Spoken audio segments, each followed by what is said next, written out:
Today, we shall compare the three quantitative credit control measures. What is the similarities and what are the differences between these three? Which all measures? The first is the bank rate policy, open market operation and the variable cash reserve ratio. I have already uploaded separate videos for all these three topics. Kindly go through them and then come back again for the comparative analysis. Now, in one single statement, if I have to describe what is the bank rate policy, the bank rate is the rate at which the commercial banks can take loans from the central bank. That is the bank rate policy. Open market operations, when central bank itself comes in the open market to sells and buys the securities, the government securities, that is called the open market operation. And the variable cash reserve ratio, every commercial bank has to keep a certain deposit as the cash reserves, which is called the cash reserve ratio. This was just the summary of all these three terms. Now let us begin with the analysis. Now the common features. These three credit control measures have some common characteristics.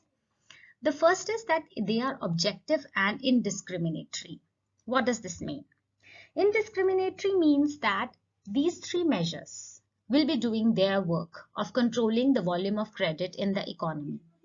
They don't distinguish to which the cash, the credit is being put to use, how the government is using that credit, in which all other investments or in what other instruments. They don't have anything to do with all that.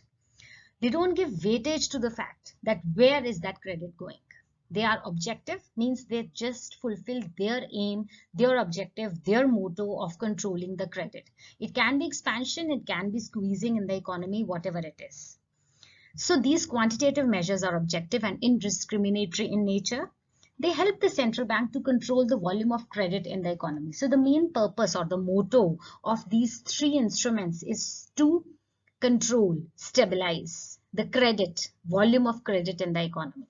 They do not give any weightage or importance to the fact for which the credit is being put to use. Right? Now, supposingly, we are using them to expand the credit in the economy. So now, on that expansion of that particular credit, what is further?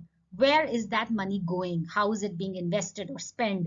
They don't discuss all this, right? So the first point is that they are objective and indiscriminatory. That's it.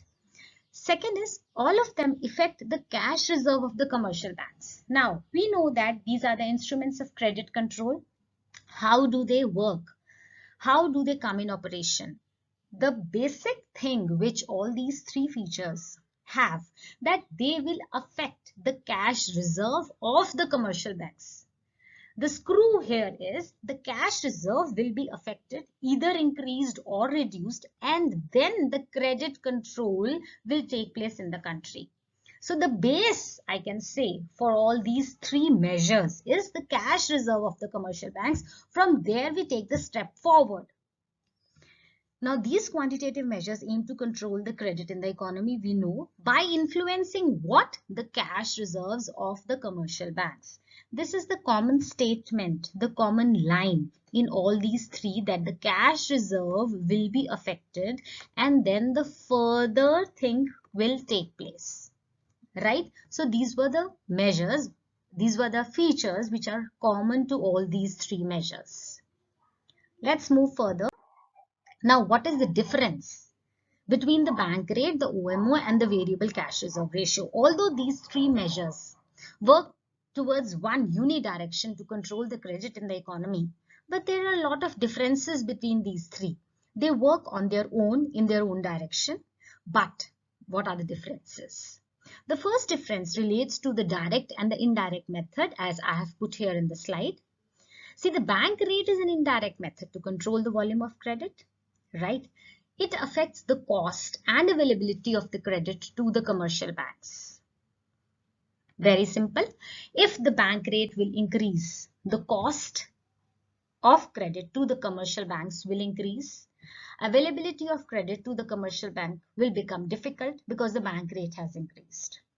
Now, if the commercial banks only get loans from the central bank at a higher rate of interest, they will also be, in their turn, lending that loan to the businessmen at a higher rate of interest, obviously. And if they get it at a cheap rate, they will be further lending it at a comparatively cheaper rate, keeping their margin in hand, keeping their profit in hand. So the bank rate will influence number one, the cost. Number two, the availability of credit to the commercial banks. And it will in turn show its influence on what? On these businessmen. The willingness of the businessmen to borrow and invest. Because if commercial banks find it difficult and high cost rate to take the loans from the central bank, the businessmen also will be getting the loans at a higher rate from the commercial banks. So we come to the conclusion that this bank rate policy is an indirect method. Directly, it influences the commercial bank's cost of credit, and then it is carried on. It is carried on to the normal people like you and me and the businessmen. Okay. Now further is the open market operations. It is considered comparatively a direct method to influence the volume of credit in the country. It influences the cash reserves of the commercial banks. We have already told you. But if we compare bank rate and open market operation, this is relatively considered a direct method. Okay. Third is the variable cash reserve ratio. This is the most direct method. Influential, the most. It directly influences the cash reserves of the commercial banks. Obviously, because a certain proportion of the reserve has to be kept by all the commercial banks, right? Only then the rest of the money can be used for lending and investment. So this variable cash reserve ratio is considered the most direct method. Now, one thing I would like to mention here, that it is you don't go into this much of thesis that why this is direct and why this is indirect. No, this thesis has been done by the various economists from the examination point of view. If you are being asked the difference between these three, so this is how you have to present it, that bank rate, the most indirect method, this is a relatively direct method, and the variable cash reserve is the most direct method. These three things so you have to learn. Rest, the procedure, I have made it clear to you. Okay, let's move to the second point. Now, second point relates to the immediate effect on the cash reserves. The bank rate policy does not produce immediate effect on the cash reserves of the commercial banks. Okay, because it will begin from the central bank, which will affect the cost and availability of credit to the commercial banks, and then the commercial banks will find out their rate on which they will lend it to normal people, common citizens. So it does not produce the immediate effect on the cash reserve of the commercial banks. Clear? Now comes the open market operations. We will say that this affects the cash reserves of the commercial banks. It definitely affects. I'm not saying that bank rate policy does not affect. It also affects the cash rates, but my dear, it does not produce immediate effect. Here, it affects the cash reserves of the commercial banks. How come? By the purchase and sale of the securities in the open market, right? Now, the success of OMO depends upon the existence of a well-developed security market in the economy. If you have a good well-developed market in the economy for these securities, OMO acts as a very, very superior method, and the success is also more, right? And the variable cash reserve ratio, this produces immediate effect on the cash reserves of the commercial banks. Obviously, if the cash reserve ratio rises, immediately the cash reserves will be affected. Okay, so the second point relates to the effect of this policy on the cash reserves of the commercial banks. Clear? Next. See, now the third point relates to when are these three operations suitable. It is suitable only when marginal changes are required in the cash reserves of the commercial banks. Now, the RBI has to frame the monetary policy in this way that a little change in the cash reserve is required. So what will they adhere to? They will be going to the bank rate policy, because their aim is only marginal changes. If only marginal changes are required, they will go in for the bank rate policy. Okay, ji? Now the open market operations, it is more suitable when marginal adjustments are needed in the cash reserves of the commercial banks. You need adjustments, but not a very big adjustments. You need to stabilize. Then the central bank goes for the open market operations. And the variable cash reserve ratio is the most suitable when large changes, large changes are required in the cash reserves of the commercial banks. You need big changes. So what will you do? You will go in for the cash reserve ratio. Okay. So this point also, you have to learn the way it is shown on the slide. Next. C. Next point relates to the flexibility of these three measures. Bank rate policy is flexible. It can be varied according to the requirement of the local situation. You can easily change it.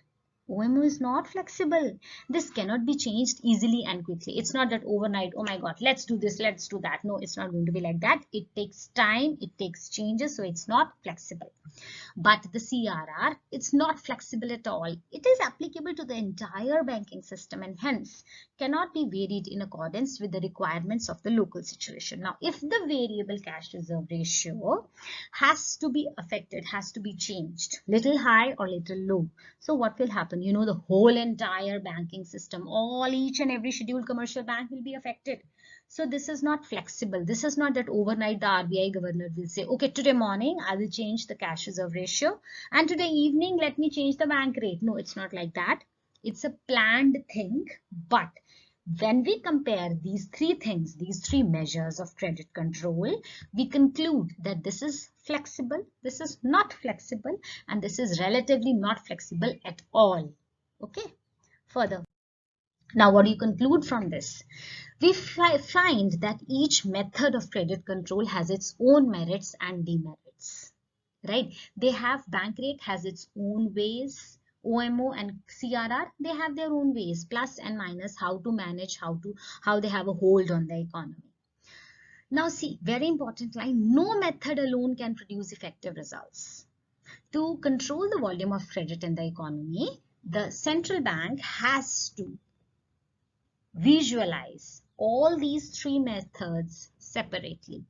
They cannot stick to one method that ultimate CRR is ultimate and bank rate is not important. No. Each of these measures is equally significant and not even a single one will take you to the success. No method alone can produce the effective results of controlling the credit in the country. All these three methods should be judicially combined. A little bit of CRR, little bit of OMO, and little bit of bank rate, and at what timings this RBI has to decide. And in what proportion? Obviously, in the proper and the right proportion. So the line goes that you have to use them in the proper and the right proportions to achieve the objective of credit control effectively. How much importance has to be given to which credit control measure? You have to be very judicious thinking behind it, and then you have to frame the monetary policy. So here we come to the end of the article. I hope I have made the things very clear. Please subscribe to my channel. If you have any doubts, feel free to ask in the comment section. Thank you for watching. Stay safe, stay blessed.